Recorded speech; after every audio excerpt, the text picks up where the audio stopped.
Northwest Now is supported, in part, by viewers like you. Thank you.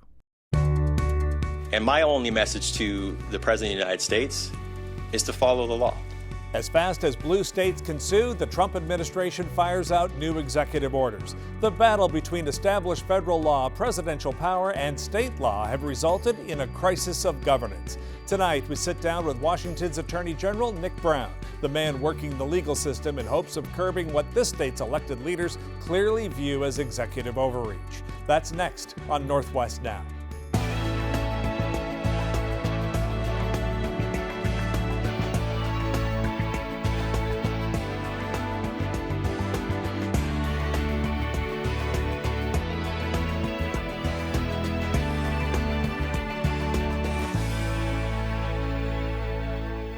Nick Brown was elected as Washington's Attorney General last November, taking office in January.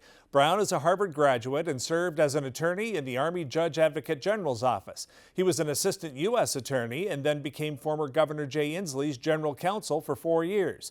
Then Joe Biden appointed him back into the U.S. Attorney's office, this time as the new chief for the Western District of Washington. Nick Brown, thanks so much for coming to Northwest Now. Great to have a discussion with the sitting Attorney General here in Washington State. I guess the first question I have for you, start with a little levity. How does this compare with Survivor? You appeared in, what was it, season 2 in 2001? Yeah. It's about the same deal, isn't it? Well, they're now on season 49, so I was definitely one of the originals in reality TV, and I was much younger at the time. This job is entirely different, but I look back at playing that game with a lot of fond memories, and it still comes up no matter where I go. Yeah, it is a little bit of an episode of Survivor lately. Big picture, taking the 30,000-foot view, how many pieces of litigation have you either instigated or are a signatory to or a part of when it comes to the Trump administration? Have you been counting? Do you have a tally? Oh, yeah. Well, now we actually have a website or a page on our website that details every single case that we filed against the administration. It shows the relevant documents, it shows the status, it tracks our victories, it tracks our setbacks, and so we want it to be as transparent as possible with the public so they can track all these cases. We're now just over 8 months into my term as Attorney General. We've filed 37 lawsuits against the administration. We're leading and co-leading in more than 24 of those cases, but in general, we're joining with other states across the country. And those are really important. There are issues that we're tracking that are both illegal or unconstitutional and that are harming Washingtonians. And when those things line up, we're generally going to be involved in litigating. So it's a lot of cases. I'm really glad you brought up the website and talked about there being a control panel there. Shameless plug, what is that website, or at least the main site they should go to? Sure, it's just atg.wa.gov. That's our main page, and there's a link on there that shows our federal litigation tracker. Okay, perfect. Strangely enough, I've covered state government in 6 states. And, I want to be transparent and tell you I bring my own views about the nature and the role of the Attorney General into this thing. Sure. I've always felt that in a perfect world, it'd be a nonpartisan job without a D or an R attached to it. And I also feel that, too, the real opportunity for the Attorney General is a quality of life emphasis in whatever state we're talking about when it comes to consumer protections and anti-elder abuse and crime and safety, where a lot of those are originated locally, the charges and whatnot. But the state, I feel like the state can use its bully pulpit and really influence the climate and culture of a state for the quality of life of its citizens. Where does that role, if you buy into my admitted bias, if you buy into that, fit in with going to war with the administration nationally, being involved in national politics and being part of the resistance?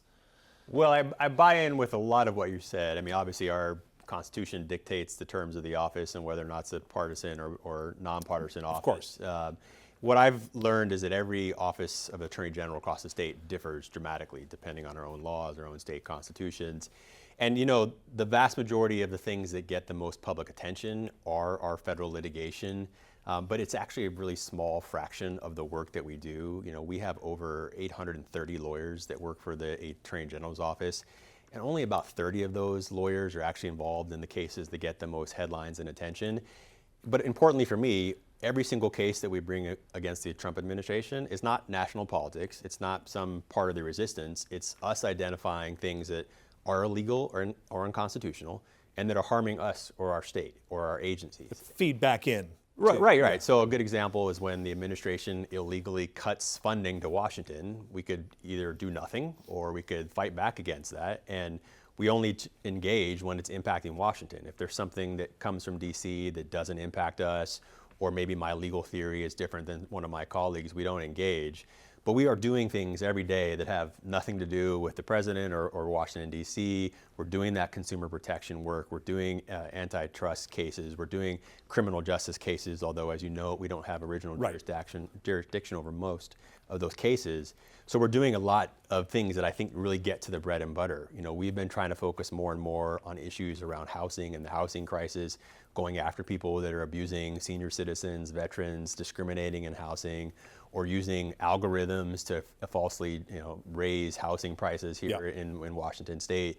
But both our work here, that's sort of the work that you highlight, and our national work, we do that because of the impact on people or institutions in Washington State. You alluded to your staff size, and that reminds me, I'm not pushing you for exact numbers because I know it's a big department, but I remember during the budget process in the legislature, there were some talks about cuts, some furloughs, layoffs. How did that all end up? Did you end up keeping your same staff size? Are you down a little, up a little? Where did we settle on that? We're at the same staff size, so there were some budget proposals from the legislature, from the governor's office, to reduce some of our funding. We do have a real serious budget crisis here that we need to continue to be mindful of. But we took some cuts to our general fund, but we weren't forced to cut people. We had to change some of our programs and move some money around for other purposes, but we remain the same size. And that's because of all the important work that we're doing across the state. And all of our affirmative work is funded by the work that we do on behalf of the people. So when we bring a consumer protection case or an antitrust case and we recover penalties and funds, that's the money that we use to continue to do the affirmative cases, including the federal cases. To an outside observer, with me just kind of looking at the palette of things that are being litigated, the common theme really, it's not a hard and fast rule, but the common theme is federal funding, money that the state of Washington is receiving in a big pot for a bunch of different programs and all the things that we receive money for. I think it totals something, my notes say, like $27 billion in the last fiscal year. About a third of the state budget is federal money. So what is the argument when it comes to stopping those funds and saying, something, you're not doing the way we want things to be done. We don't like DEI or whatever it is. What is the argument that you're making that the executive doesn't have that power, that no, it's Congress with the power of the purse? Break that legal argument open for me a little bit. Well, the common theme is whether the conduct is illegal or not. I mean, that is the tie that binds all of our cases together, regardless of the substantive areas, when the president or his administration is acting unconstitutionally or acting illegally. And that's usually because they're ignoring state sovereignty, they're ignoring the separation of powers, they're ignoring the fact that Congress has authorized certain money to come to Washington State. It's one thing, we should all have robust disagreement about policy, and we should have debates, and we should work through our elected representatives to work those out. But just because Donald Trump comes in and has a different idea about the types of programs we fund, he still has to work with Congress. And the fact that he's ignored congressional power, Supreme Court precedent, and state sovereignty, those are the general underlying issues that we litigate about. But substantively, it's been sort of two big buckets. One, it's pure, what I would categorize as civil rights issues. Our very first case was challenging the president's illegal order around birthright citizenship, trying to rewrite the Constitution when it comes to how do you define how you become American in this country. That's illegal, it's unconstitutional, it's counter to at least 4 Supreme Court cases, and it really gets to the fabric of who we are as a country, and so we litigated in that case. But the vast majority in terms of numbers has been opposing illegal funding cuts. And we are a target of the administration, like so many states in this country, because of our work supporting LGBTQ people, environmental policy, DEI, support for undocumented people in Washington. And so take me to law school then, because that was my next question about those sovereignty issues. Take me to law school. Why shouldn't executive power trump state power? Well, it does in certain areas, and executive power absolutely has more authority in certain areas, but we still have 3 separate co-equal branches of government. And so a good example is Congress authorized funding to Washington State and many other states to fund electric vehicle infrastructure programs, to build up the charging stations all up and down the West Coast, because we are, whether we like it or not, going to an economy and going to a transportation system that relies on electric vehicles. That was authorized by Congress. It was money appropriated to Washington, California, Oregon, many states. President Trump came in and simply canceled that. Well, you just can't do that. Congress passed a bill, a law, authorizing money. We relied on that promise from Congress and that money that we were guaranteed to get. And if the president wanted to change that, then he should go to Congress and say, no, I have a different idea. Here's my proposal. We're going to reduce funding or change funding.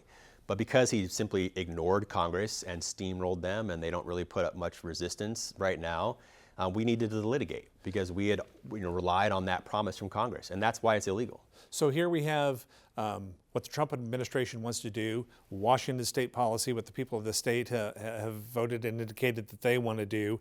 We're in court over this entire thing, most of it involving boatloads of money when you get down to it. That leads me, I guess, naturally to another large question. Do you assess, are we in a constitutional crisis in this country?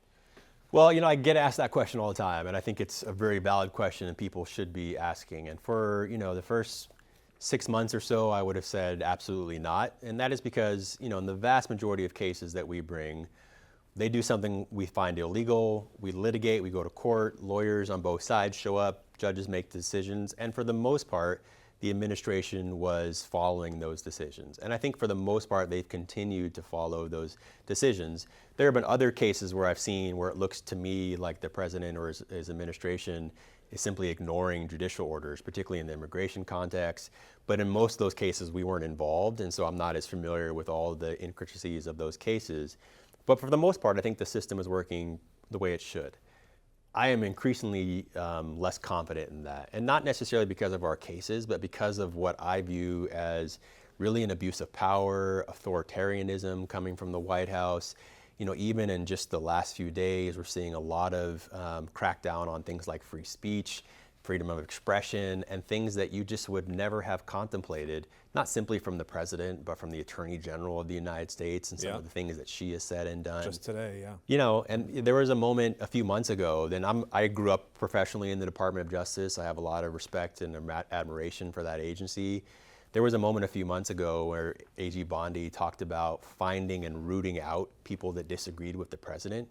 This is from the most powerful law enforcement figure in America, and the fact that she would say that, hunting people down in their jobs because of their political beliefs, and because there's so much of that coming out of the administration, it made a blip in the news, and then we moved on. Yeah.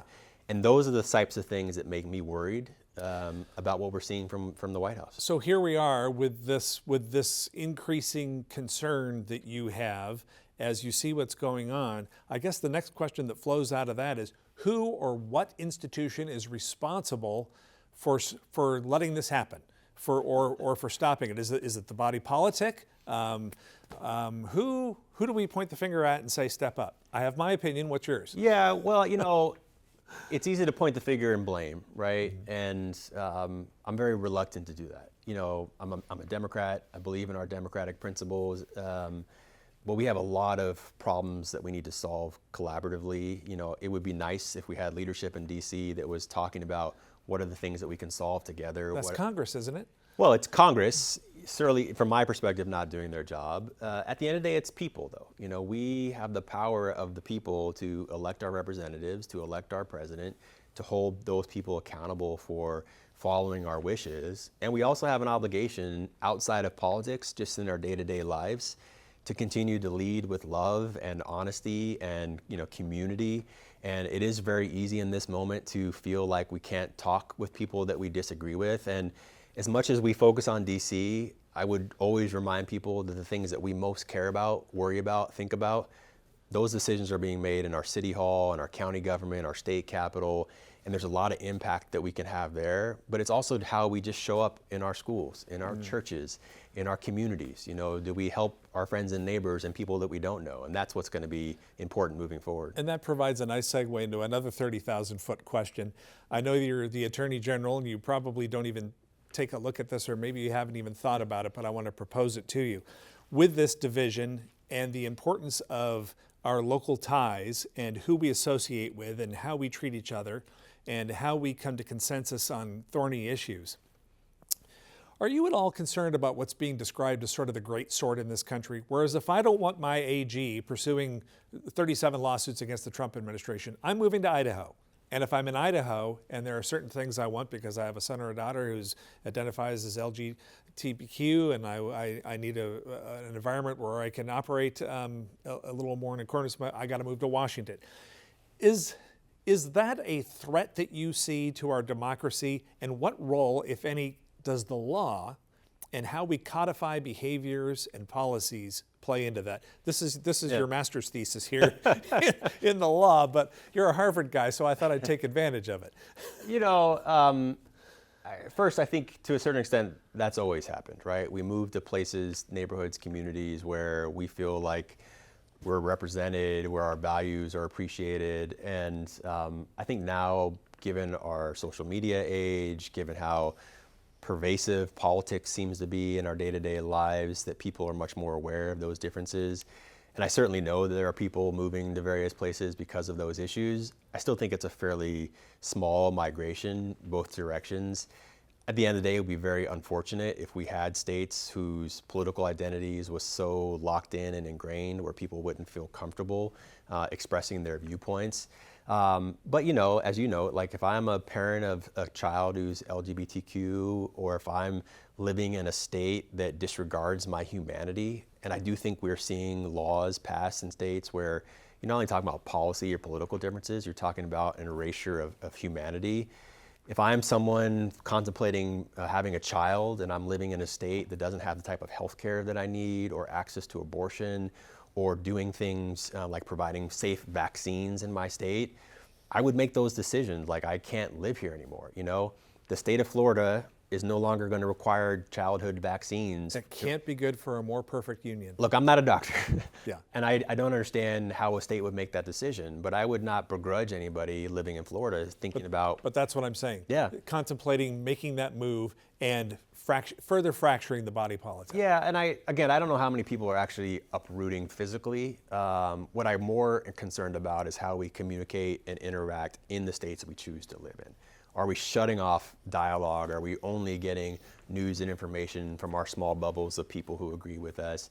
It is hard because when you're facing criticism or attacks or engaging with people that are opposing some of the things that you believe in, it is hard to lean into that. But I think it is more important than ever. In this state, conservatives and Republicans feel that way. No. They don't feel they're represented. They don't feel they have any hope. They're underwater politically. Is that a good thing, or no? We need a loyal opposition. We need to have those ideas kicked around, or no? This is a good thing because the right side's winning. How do you look at it? Well, I think for me, I certainly believe in what the democratic principles generally are. We have a lot of faults. I'm not 100% on board with all of sort of the larger policy objectives. And so I certainly want to advance those as most as possible, because I think we are talking about things that get at the root of what makes America great, what makes our country safe, what makes Washington State strong. But I think we need to continue to have those debates. And I want to be an elected officer who is always willing to engage, always willing to hear opposing viewpoints, tell me why I'm wrong. It's not personal. It's always going to be professional.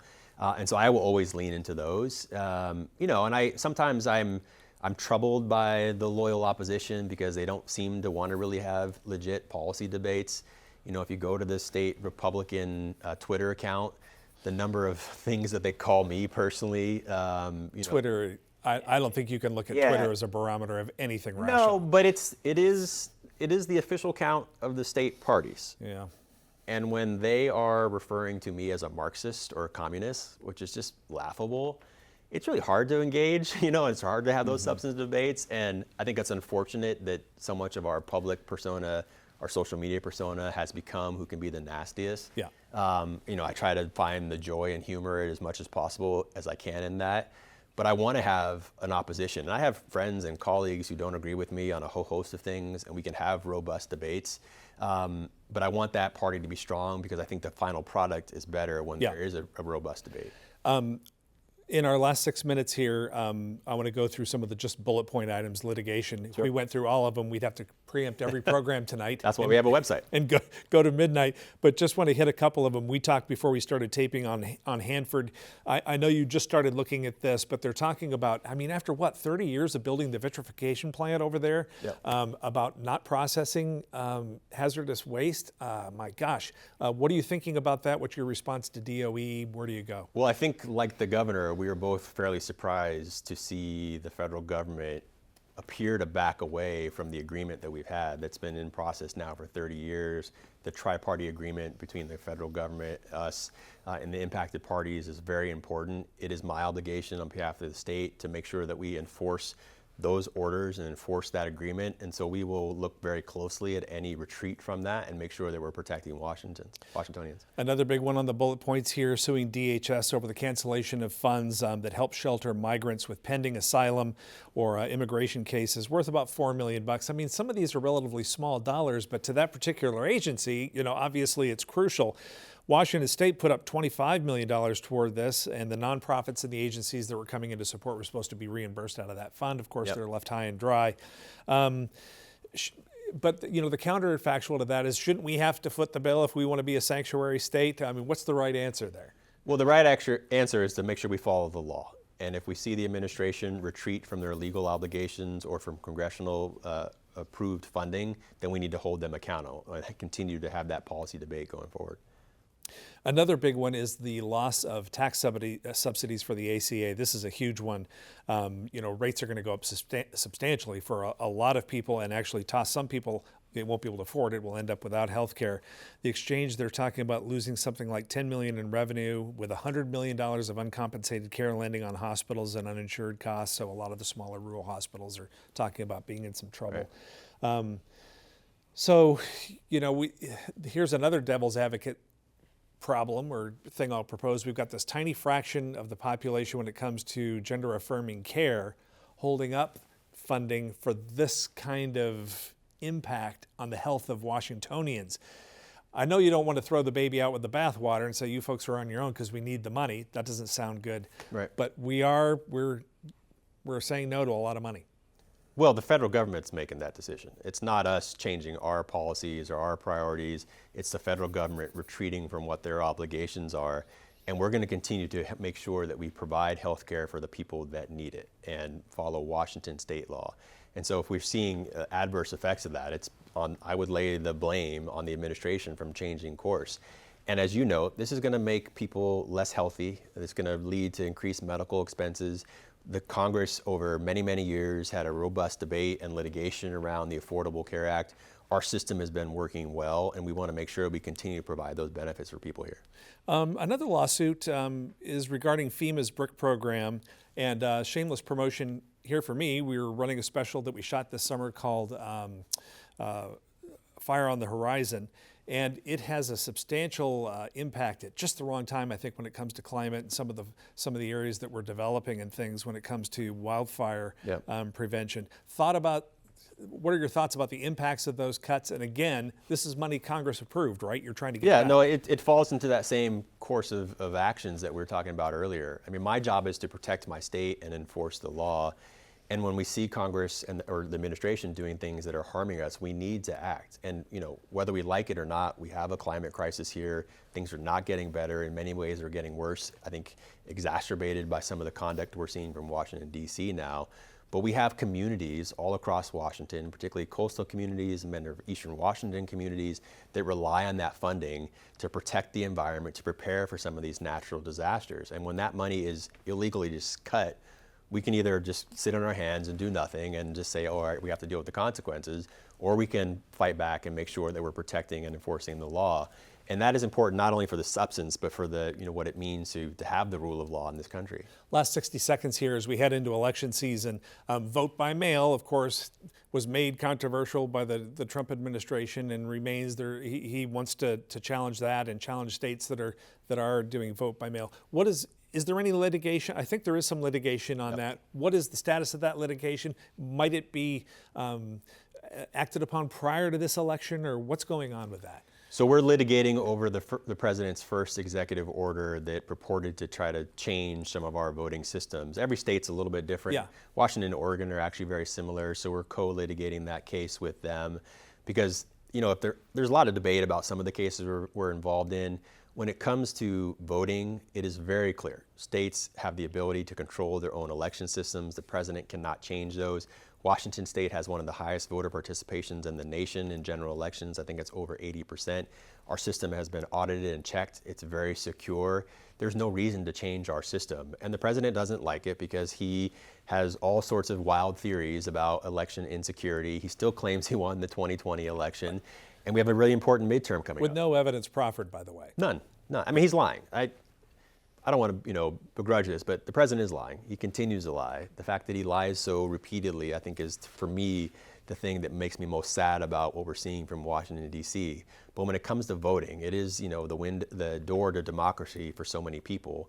We need to encourage more voting, not try to limit it. But states get to decide that, not Washington, D.C. Great conversation. Nick Brown, thanks so much for coming to Northwest Now. Thank you very much. I appreciate it. If you're a true blue progressive, Nick Brown is hitting every mark, adding legal teeth to the resistance. But if you're a moderate or a conservative, there's still something in this for you. And that is what's shaping up to be a titanic battle between the executive and judiciary branches with a heavy dose of states' rights thrown in. The bottom line, the founders put Congress in the primary position from day one. But a critical mass of the members of that body walked away starting decades ago. And so here we are. I hope this program got you thinking and talking. You can find this program on the web at kbtc.org, stream it through the PBS app, or listen on Spotify and Apple Podcasts. That's going to do it for this edition of Northwest Now. Until next time, I'm Tom Layson. Thanks for watching.